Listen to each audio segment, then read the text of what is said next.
Movie start होती है और हमें एक स्पेसशिप दिखाई जाती है। इस शिप के अंदर जितने भी पैसेंजर्स हैं वो सारे 90 साल के बाद जागेंगे। इस स्पेसशिप का ये मिशन था कि ये जमीन जैसी एक दूसरी जगह पे इनको पहुंचाए, जिसमें अभी भी इसे 90 साल का सफर तय करना है। अब इतने लंबे सफर के दौरान इनकी उम्र न बढ़े, इसीलिए इन सबको एक अलग अलग बॉक्स के अंदर डाला गया था जो स्पेशल इनके लिए बनाए गए थे, इसीलिए कि इनकी उम्र ज्यादा ना हो, जिसका नाम स्लीपी चिपर्स था, जिसमें सारे इंसान एक लंबी उम्र में सोए हुए। इन मशीनों का ये काम था कि ये सारे इंसान की जिस्म को 90 साल तक सलामत रखे, और इनकी नींद भी तभी खुलेगी जब ये दूसरे प्लेनेट पर पहुंच जाएंगे। वो आगे बढ़ ही रहे थे कि अचानक उनके सामने काफी ज्यादा एस्ट्रॉइड्स आ जाते हैं, यानी चट्टानों के टूटे हुए टुकड़े जो अब स्पेसशिप को टकरा जाते हैं। और ये स्पेसशिप काफी एडवांस और स्ट्रॉन्ग थी। एस्ट्रॉइड के टकराने से इसका रिपेयरिंग सिस्टम एक्टिवेट हो जाता है, जिससे हालांकि स्पेसशिप में कुछ तो खराबियां हुई मगर वो खुद को रिकवर कर लेती है। इससे स्पेसशिप एक दफा बंद हुई और फौरन ही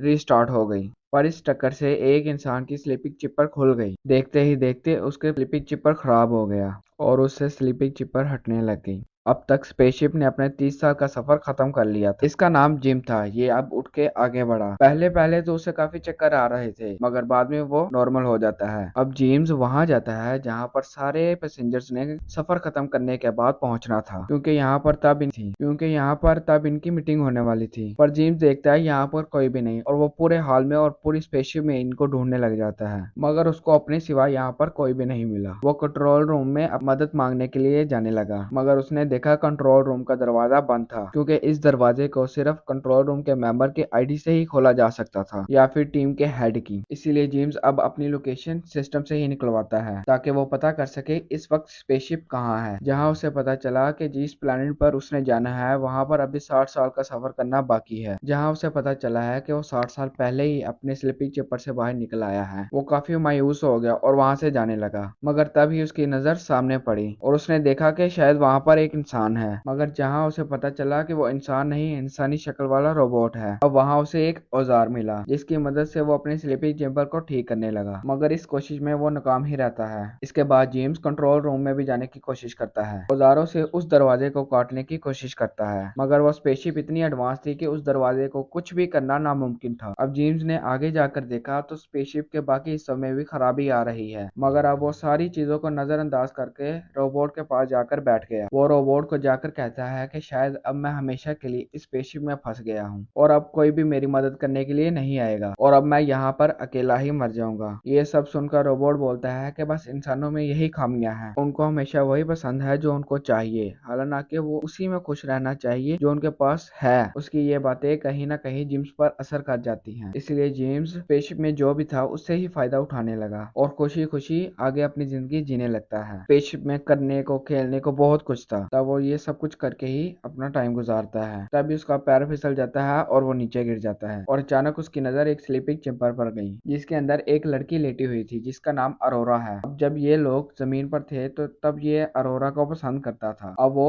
अरोरा का इंटरव्यू वीडियो में देख कर ही अपना टाइम गुजारता था। अब उसके दिमाग में ये आता है कि मैं अरोरा को टाइम से पहले ही जगा देता हूँ। वो जानता था कि अब ये सब कुछ करना गलत है, मगर आखिर में वो इस नतीजे का पहुंचा कि वो अरोरा को जगाएगा। अब उसके बाल और शेव काफी बढ़ गई थी, इसलिए वो अपने बाल और शेव करने लगता है, जिसके बाद वो अपने औजारों वाला बॉक्स लेकर अरोरा के स्लीपिंग चेपर के पास पहुंच जाता है। बॉक्स में से एक औजार निकाल के स्लीपिंग चेपर को करंट दे देता है। ऐसा करने से स्लीपिंग चेपर खराब हो जाता है और खुलने लग जाता है। इससे पहले उसकी आंखें खुलती और वो उसको देखती, इससे पहले ही वो यहाँ से चला जाता है। सभी औजार को एक जगह पर छुपा देता है ताकि अरोरा को ये पता न चले कि ये सब कुछ उसने किया है। जिसके बाद अरोरा अपनी नींद से जाकर आगे बढ़ी। अब जब उन दोनों का आमना सामना हुआ तो अरोरा उससे पूछती है बाकी लोग कहाँ पर है, कोई नजर नहीं आ रहा। इस पर जेम्स उसे बता देता है कि तुम्हारा और मेरा स्लीपिंग चेपर पहले खराब हुआ है। साथ ही वो घबरा भी रही थी, इसलिए वो वहां पर जाकर देखती है जहां पर सारे स्लीपिंग चेपर्स रखे हुए थे और वो देख लेती है कि जेम्स सही कह रहा है। ये देखकर अरोरा कंट्रोल से बाहर हो जाती है। तब जेम्स उसे संभालता है और कहने लगा अभी तुम आराम कर लो, इस बारे में हम कल बात करेंगे। अगले दिन दिखाया गया कि अरोरा अपनी मशीन से खाना लेती है। मशीन ने उसे 1.5 किस्म का अलग अलग खाना दिया, क्योंकि वो गोल्ड क्लास की पैसेंजर थी, हमेशा अलग अलग चीजें खाया करती थी। अब जब उसे पता चला कि जेम्स इतने सालों से एक ही किस्म का खाना खा रहा है, तो अब वो जेम्स को भी अपनी जैसा खाना निकाल कर देती है अपनी आईडी से। अब अरोरा भी कंट्रोल रूम का दरवाजा तोड़ने की कोशिश करती, मगर अब वो भी ऐसा नहीं कर पाती, जिसको देखकर अरोरा का भी यही लगने लग जाता है कि अब वो दोनों यहाँ पर फंस गए हैं। और अब वो अपनी किताब को लेकर पूरा करने की कोशिश करती है, जिसके बाद अरोरा उसे पूछती है कि अब यहाँ पर कुछ करने को है, जिस पर जेम्स उसे जवाब देता है कि हाँ, यहाँ पर हम काफी कुछ कर सकते हैं, खेल सकते हैं, डांस कर सकते हैं और भी काफी कुछ कर सकते हैं। ये डांस को चुनते हैं जहाँ पर इन्हें एआई सिस्टम डांस करना सिखाता है, जहाँ पर अब ये दोनों एंजॉय करने लगते हैं और खूब खूब मस्ती से डांस करते हैं। और अब ये दोनों काफी खुश थे और अब ये स्पेस की सैर भी करते हैं और अब इन्हें बहुत ज्यादा मजा आया करता था और आहिस्ता आहिस्ता इन दोनों की दोस्ती हो जाती है। और अब दिखाया गया कि स्पेसशिप एक काफी बड़े तारे के पास से गुजरती है, जो काफी चमकदार था, जिसकी वजह से वो काफी खूबसूरत नजर आ रहा था, जिसके अंदर से चिंगारियों जैसी आग निकलती है। अब अगले दिन जेम्स, अरोरा और रोबोट मिलकर अरोरा की बर्थडे मनाते हैं। यहाँ जेम्स उसे अंगूठी गिफ्ट करना चाहता था ताकि वो बता सके कि मैं तुम्हें पसंद करता हूँ, मगर बातों ही बातों में रोबोट के मुंह से ये निकल जाता है कि अरोरा, तुम्हें जेम्स ने स्लीपिंग चैम्बर से निकाला है। ये जानकर अरोरा काफी दुखी हो गई। वो बहुत ज्यादा रोने लग जाती है, क्योंकि जिस पर उसने सबसे ज्यादा भरोसा किया उसी ने उसे धोखा दिया था। वो जेम्स से इतना नाराज हो जाती है कि वो उससे बात करना ही छोड़ देती है। उसे इतना गुस्सा आ रहा था कि एक रात जब जेम्स सो रहा था तो वो उसे काफी मुक्कों से मारती है और फिर जान से मारने वाली, लेकिन किसी तरह खुद पर काबू पा लेती है। जिसके अगले दिन जेम्स ये कबूल कर लेता है, हाँ, मुझसे गलती हुई, हाँ, मैंने ही तुम्हें स्लीपिंग चैम्बर से निकाला है,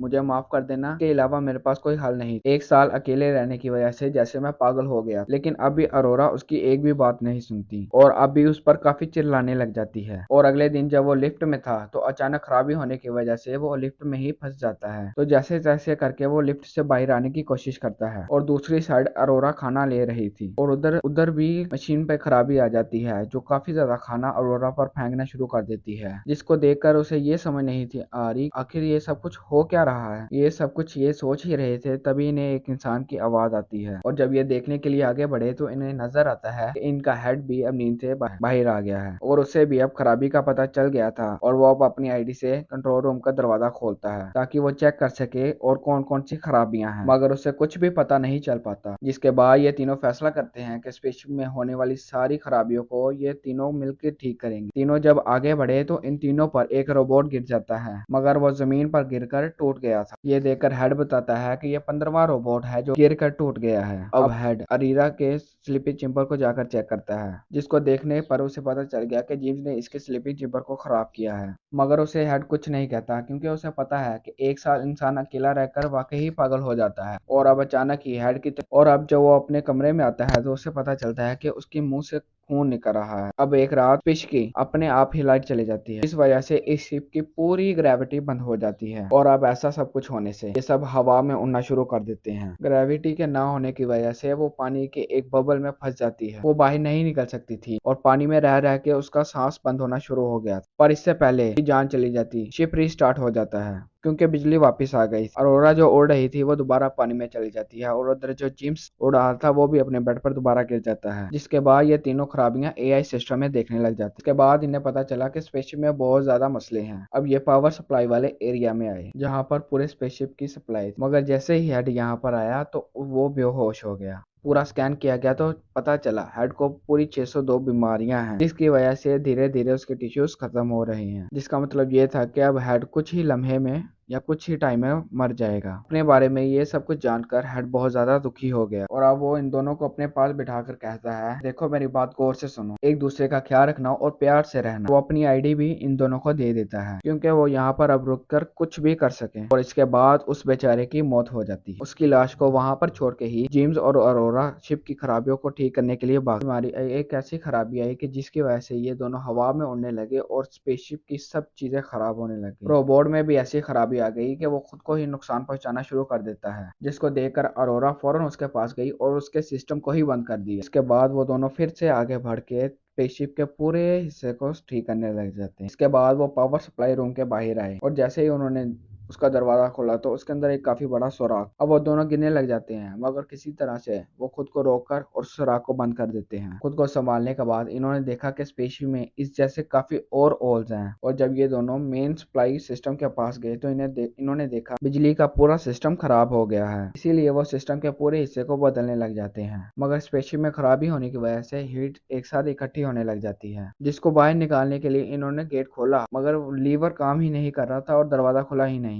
और अगर अब हीट को बाहर ना निकाला गया तो यहाँ पर एक बहुत बड़ा धमाका होगा। और अब ये देखकर जेम्स खुद ही सूट पहनकर बाहर आया और उस तरफ जाने लगा जहाँ से हीट को बाहर निकालना था। और अब अंदर का टेम्परेचर भी काफी ज्यादा बढ़ गया है, जिसकी वजह से हर चीज गर्म हो जाती है। और इसके बाद जेम्स उस जगह पर जाकर लीवर खींचता है, जिसकी वजह से दरवाजा खुल जाता है और सारी हीट बाहर निकल जाती है। मगर जैसे ही उसने लीवर छोड़ा तो दरवाजा फिर से बंद हो जाता। तो इसको देख वो ये समझ जाता है कि अगर दरवाजे को खोलना है तो लीवर को पकड़ के रखना होगा। मगर एक मसला था, जैसे ही हीट इस दरवाजे से निकलेगी तो वो जेम्स को छू कर निकलेगी और इस वजह से उसकी जान भी जा सकती थी। मगर वो फिर भी रिस्क लेकर लीवर को खींचता है, जिसके बाद वो लीवर खींचता है और दरवाजा खुल जाता है। इसके बाद वो अरीरा को कहता है कि जल्दी से लीवर खींचो ताकि हीट बाहर निकल सके, मगर वो ऐसा करने से मना कर देती है क्योंकि वो ये नहीं चाहती थी कि जेम्स को कुछ भी हो। मगर शिप का टेम्परेचर धीरे धीरे बढ़ता जा रहा था, मगर ना चाहते हुए भी अरोरा को लीवर खींचना ही पड़ता है। इस वजह से सारी हीट जेम्स को छूते हुए बाहर निकलती है और तभी जेम्स का पाँव फिसल गया और वो इतनी जोर से जाने लगा कि जो उसके पाँव के साथ सेफ्टी वायर थी वो टूट जाती है। उसके सूट में छेद हो गया था